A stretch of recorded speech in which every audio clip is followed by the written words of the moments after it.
Christ, and we're at Matthew 23, verse 18. And these little Bibles that you have, it's on page 24 in the New Testament. Some of you are not that familiar with the Bible. It starts from 1, goes up to about 600, and starts over again in the New Testament at page 1. We're in the New Testament, and we're at the book of Matthew, chapter 23.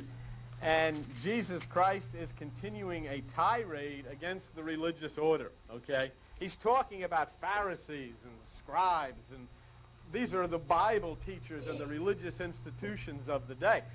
And look what he says in Matthew 23, verse, well, it's 18. He's saying, you're saying, Jesus is saying, whosoever shall swear by the altar, it is nothing. But whoever swears by the gift that is upon it, he is guilty, okay? And then he says, you fools and blind, for whither is greater, the gift or the altar that sanctifies the gift? See that part where it says he is guilty?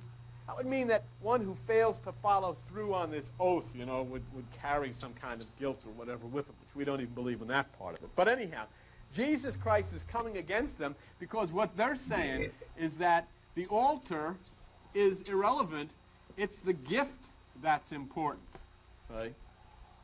That's strange because Jesus is saying, no, you're not what you're talking about. It's the altar that sanctifies the gift. Even though you might first think, well, an altar is nothing more than a cement block thing or a wooden table or whatever. So what's Jesus losing it? I mean, what the heck is he telling us? That the altar is the important thing and the gift doesn't mean anything. So, do you remember last week we had the question of the importance of which was more important, the temple or the gold in the temple? And in doing that last week, we learned that gold in mysticism is a symbol of God. And the Pharisees and the religious people were saying it's God in the temple that's important, not the temple. And Jesus is saying you're wrong. It's not God that's important, it's the temple. See, because you're the temple. And what Jesus was saying is that if there's no you, there's no God.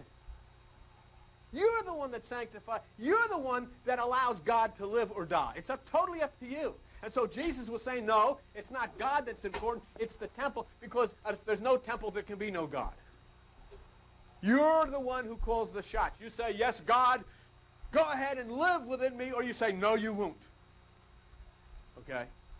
Just imagine. I mean, if there's no people, what good is there to have God? What's he going to do? There wouldn't even be anybody to say, God bless you.